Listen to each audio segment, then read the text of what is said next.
Going on, YouTube Nation? I'm live right now. I'm not sure how many people are around. I know it's Friday night. People are busy. I have to work tomorrow, but I'm going to answer some questions that a lot of people had. The first question is, why did I choose Fundrise to begin with? Well, Fundrise, it is a real estate crowdfunding platform. And look, I like real estate and stuff. It's just right now, I don't have time to remodel and fix houses and sell houses.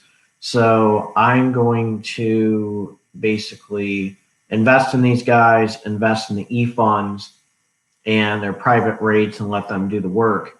I've had really good returns. If you guys look at my channel, things have gone pretty well. So I really can't complain about that. And I'm really happy with the results I'm getting, and I'm going to continue to reinvest the dividends and grow my portfolio. Maybe I can get to 100,000 with my portfolio, just like my M1 Finance dividend portfolio. But that's what I'm going to look at. The second question is, I know that the Vanguard VNQ is really strong. Why did I choose that over the Fundrise option? Well, Vanguard VNQ is very diverse. It's a very good exchange traded fund. Fundrise is new. It's it's very popular. I just wanted to take a risk with my money. I put about $10,000, $11,000 into Fundrise and to see what happens. I had money sitting in the bank. I wasn't making any returns, and I made some great returns on Fundrise. So I really can't complain about the results I'm getting. As you can tell, I'm drinking a small glass of Crown. I'm in my cutting phase, so I really can't drink beer right now. So I got to slim down a little bit, get my six-pack, and go from there. Another question people ask me is why I'm in the balanced portfolio versus the more aggressive portfolio. Well, I kind of like the passive income side on the money from the rates that they offer. I really like that. And I also like the way that you get money from the e-fund. So if you don't make enough on the e-fund side, you have the rates to cover you. So I kind of chose the balance route and went from there. So I feel really happy about that and the results that I'm getting. So I'm just going to continue to reinvest the dividends. Another question that people have, and I'm sure you've seen this in a lot of videos, is why am I not putting a lot of money into Fundrise compared to other people? Well, number one, I don't have the money like these guys do. I'm just going to show you a basic way to do it. I mean, I don't make six figures. I make hopefully in the future, but that's easier said than done. So I put about 10,000, see what happens. And then in my M1 Finance portfolio, I just made a video on it with the $100,000 challenge, pretty much to get to a dividend portfolio like everybody else is doing or making videos about. I'm going to slowly do that. I'm going to at least take 10 years to get that. I think IPR is going to help me a lot. And I think Coca-Cola is getting up there. So that'll be nice for me. And a lot of the stocks that I have invested in that portfolio, they look like they're going to grow. And I can always add more stocks in it once I get bigger. Wouldn't mind adding Microsoft or Clorox or some of those really good companies. So Iron Mountain's doing a really good job, and I really can't complain about that. Let's see who is on. Participants. Let's see, one. Okay. So another question with Fundrise is somebody mentioned that they made way more money doing the real estate side, the active side, flipping houses and having people paying for rent. Hey, I'm happy you're doing really well. I mean, that's probably the way to do it. Honestly, I just don't have the time. I don't have the resources. And if I ever do that with a group of people, I would at least want to be with 3 or 4 people and invest as a group versus doing that individually, because it's just a lot of work. I mean, I work in healthcare to begin with. I'm looking at graduate school. How can I, if somebody's pipe is leaking or something, how am I going to take care of that? I can't, so that's why I'm doing Fundrise. I'll take the small fee, whatever they take out, and go from there. It's just, it's a really good company. I can't complain. Again, I'm not getting sponsored by them or anything, but you can click my affiliate link, and if you really want to, and sign up with Fundrise. So I'm not going to say no. You do it, that's great. I have a link for you to check out and go from there. Also, in my M1 Finance account, if you click my affiliate link, you get, I get a referral bonus, and that would be pretty cool. I'm not going to say no to that either. So that's what I'm really excited about, is honestly to see my M1 Finance portfolio grow.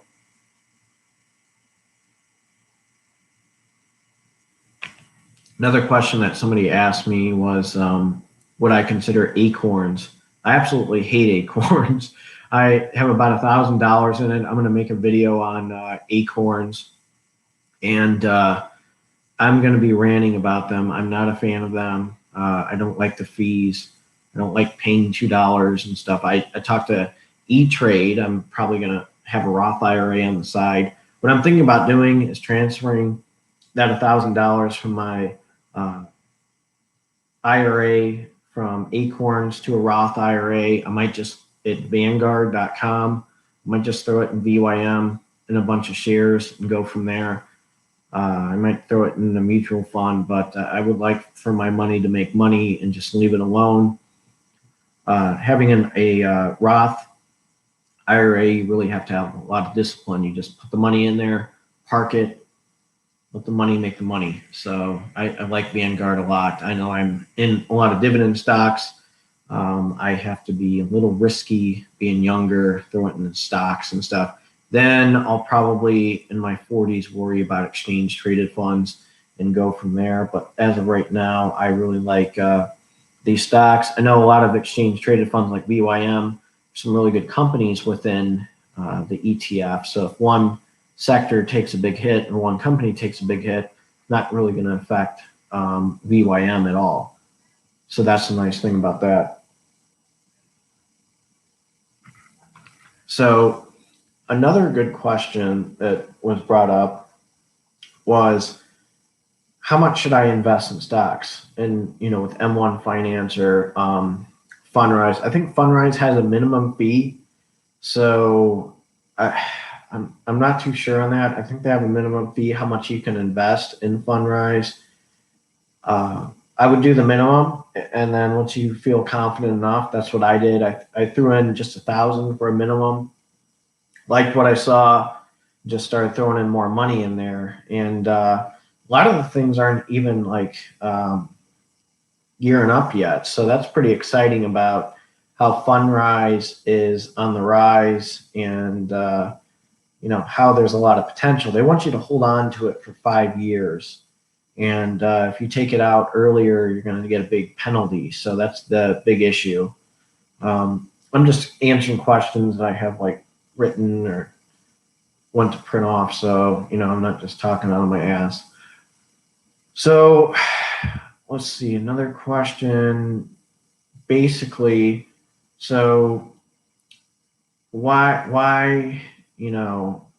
not rates, the public rates?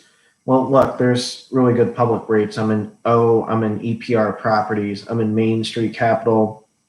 I'm in Gladstone. I'm really excited for a lot of those stocks. They're growing. O has killed the S&P since inception.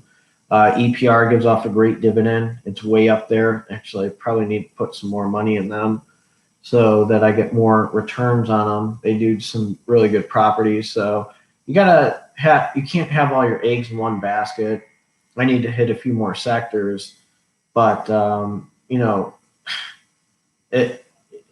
be honest with you. If you told me if I had $15,000 right now, if I would put it in O, or if I would put it in O, the realty income, or if I would put it in Fundrise, I would put it in O. I mean, I'm going to be honest with you. I really like Fundrise. I like the E funds, but I would put money in O because that's probably my favorite stock. That's going to be my go-to stock. That stock's, I mean, for 105 straight months, it's raised its dividend. So I'm going to look into O and go from there. So realty income, a lot of you guys need to look into that. The symbol is O. There's another symbol, EPR properties. EPR is a symbol. Gain is a good one.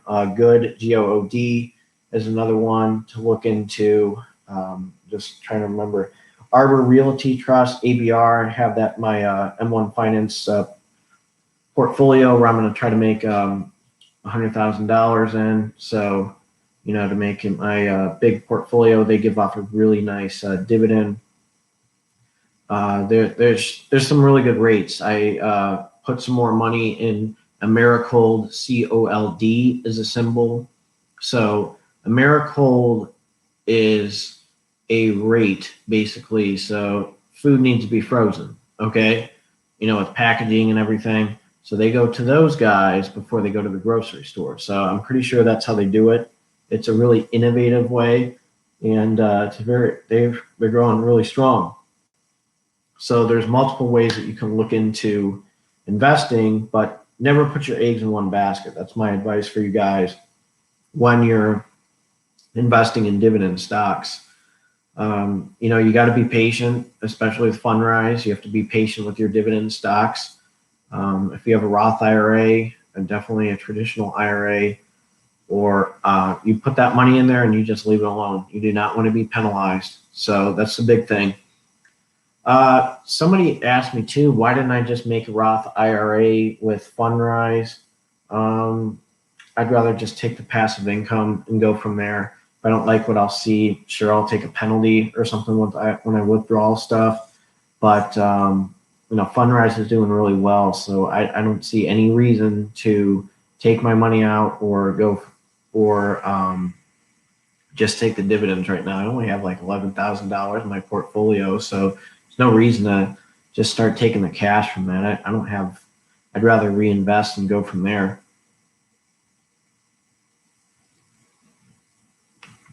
No, this is only a half.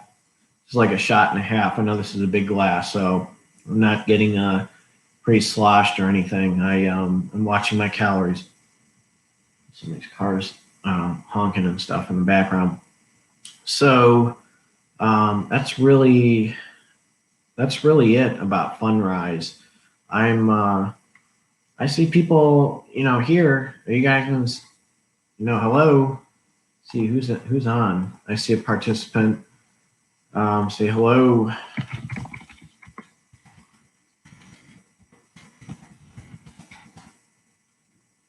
See two people on. I mean, if you want to chat, that's fine. But I know I'm kind of in sporadic time, so you know things can happen. But I'm gonna probably get off in the next 2 or 3 minutes. But I'm still gonna discuss Fundrise and how I like it and everything and how it's so great. Since you guys are on here, I know you're listening. Feel free to comment. Let me know what you think, or if you have any questions about stocks or anything, just let me know. I see some people on here, and let's see, anyone that I know, brand new people. Okay, but you know, I see you guys watching this and listening. But yeah, you guys should look into Fundrise. If you guys are watching this video, make sure you subscribe to my channel and hit the bell. I don't believe in charging people anything with my investment strategies or anything like that. I think that's bogus. I know a lot of people do. You know, you click their link, then you have to click this, and then click that, and then you have to pay $50 or $60. Forget that. I mean, that's just stupid. I'd rather share my knowledge with you guys, show you what stocks are hot out there, and go from there. So that's really my portfolio and my strategy. So thank you guys again for watching this video. you guys have a good weekend and go from there. If you have any questions about Fundrise, feel free to comment after watching this video. I'd be glad to help you out.